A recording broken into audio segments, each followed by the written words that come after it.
तो मूवी की स्टार्टिंग में हमें एक लड़के को दिखाया जाता है जिसका नाम सैम होता है। वो अपनी एक्स गर्लफ्रेंड फैनी से मिलने के लिए उसके अपार्टमेंट में जाता है जो कि 6 फ्लोर पर होता है। वहां पहुंचने पर वो देखता है कि वहां एक मस्त पार्टी चल रही थी जिसके बारे में उसको कुछ भी पता नहीं होता। फिर भी बिना बुलाए आने पर भी उसकी एक्स गर्लफ्रेंड उसका अच्छे से वेलकम करती है और उसको अपने नए बॉयफ्रेंड से भी मिलवाती है। ये देखकर सैम काफी अपसेट हो जाता है और वो अपनी एक्स से कहता है कि उसकी एक कैसेट उसके पास है और वो बस उसको ही लेने के लिए यहाँ आया है। उसकी एक्स उसको इंतजार करने के लिए कहकर चली आती है और सभी से मिलने में बिजी रहती है। अब काफी देर हो जाती है और सैम को काफी गुस्सा भी आने लगता है। वो उठकर सीधा हॉल में जाकर अपनी एक्स को वहाँ खींच लाता है। तब उसकी एक्स उसको बताती है कि वो कैसेट उस हॉल के ऑफिस रूम में रखी है और वो वहाँ पर इंतजार करे। फिर काफी सारे लोगों को पार करते हुए सैम एक आदमी से टकरा जाता है जिसका हाथ सैम की नाक पर लग जाता है, जिसकी वजह से सैम की नाक से खून निकलने लगता है। वो आदमी इसके लिए सैम से सॉरी भी बोलता है। इसके बाद सैम ऑफिस में पहुंच जाता है। अब बाहर से आ रहे तेज साउंड की वजह से सैम दरवाजे को लॉक कर देता है। वहाँ उसे कार्टन में रखे हुए बहुत सारे कैसेट्स मिलते हैं जिनमें से वो अपने कैसेट्स को ढूंढने लगता है, मगर अब सैम की नाक से और ज्यादा खून निकलने लगता है, जिसके बाद सैम वहीं पर बेहोश हो जाता है। इसके बाद जब सैम की आंख खुलती है तो वो देखता है कि तब तक सुबह हो चुकी होती है। इसके लिए वो बहुत पछताता है कि वो बहुत देर तक सो गया था। फिर वो कैसेट्स का कार्टन उठाकर बाहर चला आता है, पर बाहर का मंजर देखकर वो दंग रह जाता है क्योंकि बाहर सब चीजें इधर उधर और हर तरफ खून ही खून पड़ा हुआ होता है। तो वो हाथ में चाकू लिए धीरे धीरे आगे बढ़ने लगता है, जहाँ पर उसे आगे उसकी एक्स बैठी हुई दिखाई देती है जो कि खून से सनी हुई थी। वो तेजी से सैम की तरफ बढ़ती है लेकिन सैम जल्दी से दरवाजा बंद कर देता है। सैम समझ जाता है कि वो एक ज़ॉम्बी की शिकार हो चुकी है। फिर वो खिड़की से बाहर झांक कर देखता है जहाँ उसे हर तरफ ज़ॉम्बी ही दिखाई देते हैं। इंसानों और ज़ॉम्बीज के बीच जंग चल रही होती है। कुछ लोग अपनी जान बचाने के लिए कार में छिपकर बैठ जाते हैं, पर ज़ॉम्बीज उस कार को चारों ओर से घेर कर उन पर भी हमला कर देते हैं। सैम सोचने लगता है कि बाहर जाना खतरे से खाली नहीं है। वो जिस कमरे में होता है बाहों से छत की ओर जाती हुई सीढ़ियां मिलती हैं। ऊपर जाने पर पता चलता है कि इस बिल्डिंग के चारों ओर ज़ॉम्बी फैले हुए हैं और यहाँ से बच निकलने का कोई भी रास्ता नहीं है। तो वो फिर से कमरे में वापस आ जाता है और उस रूम की सफाई करने लगता है। कुछ देर के बाद सैम को गोलियों की चलने की आवाजें आती हैं। जब वो फ्लोर पर कान लगाकर सुनता है तभी उसके चेहरे के पास फ्लोर में एक छेद हो जाता है, जिससे सैम काफी डर जाता है। फिर सैम उस छेद को बड़ा करके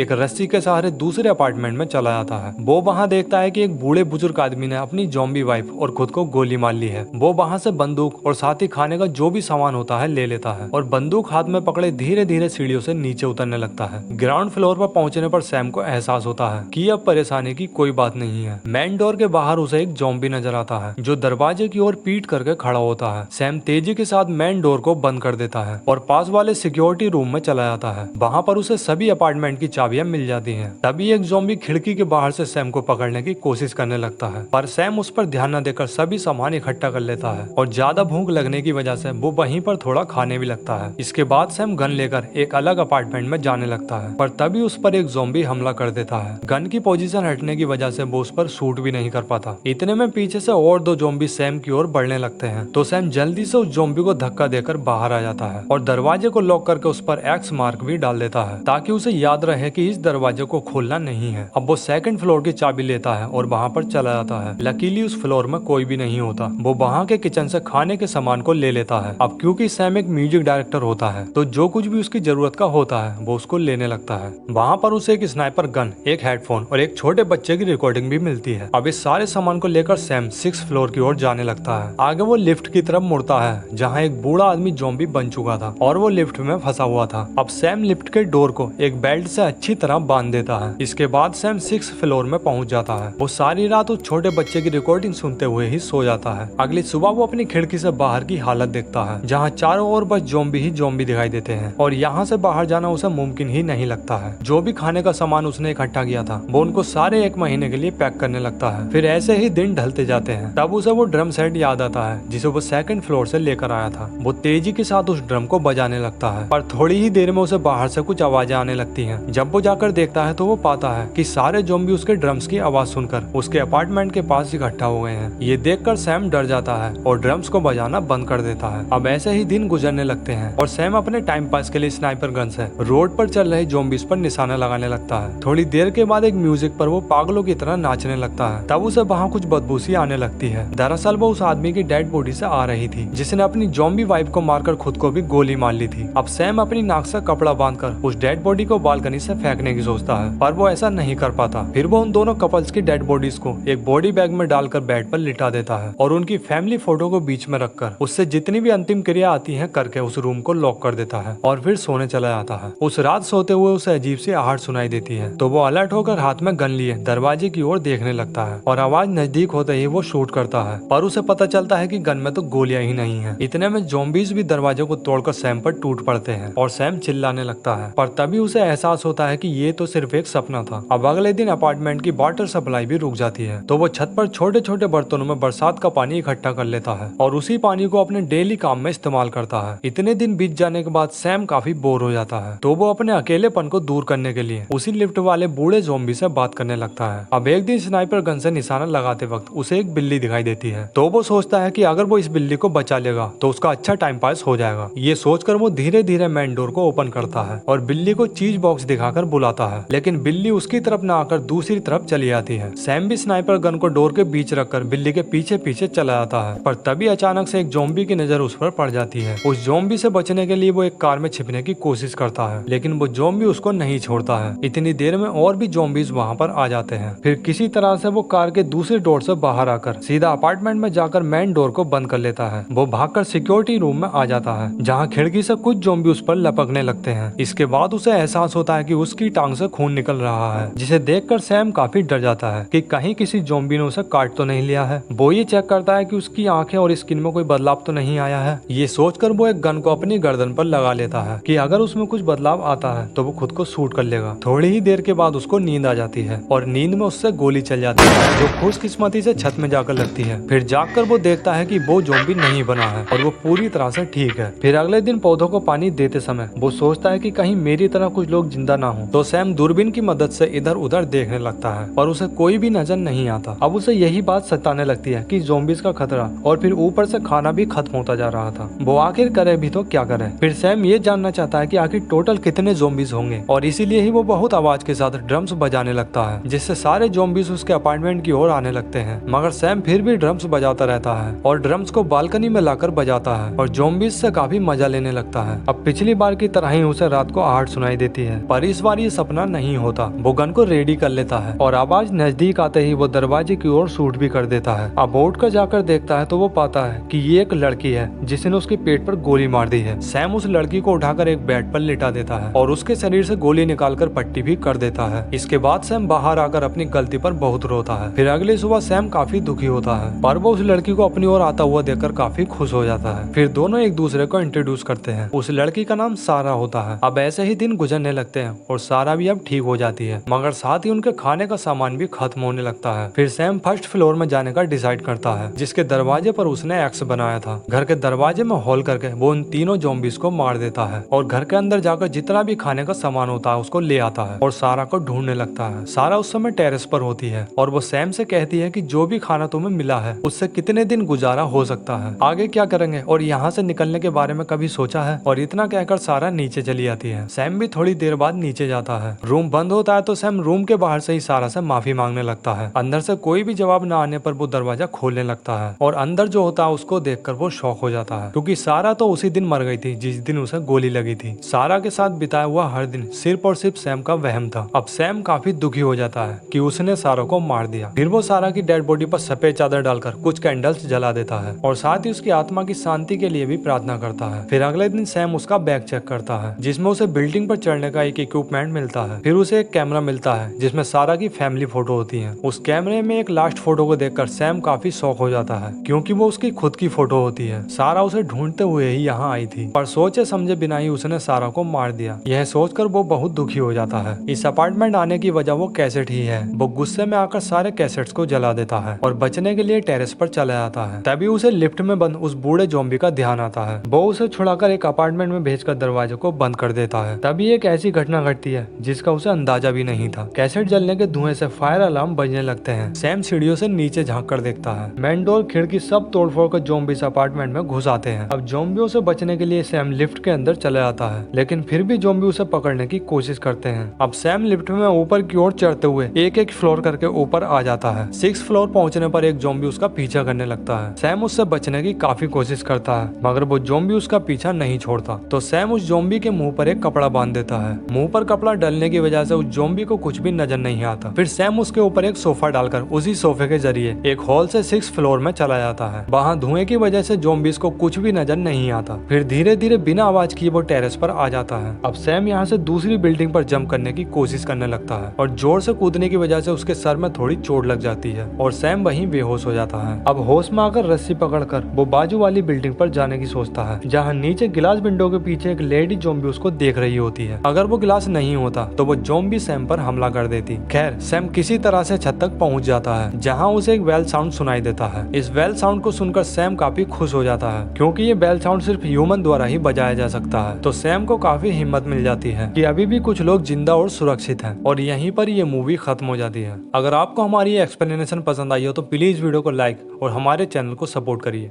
so thanks for watching guys.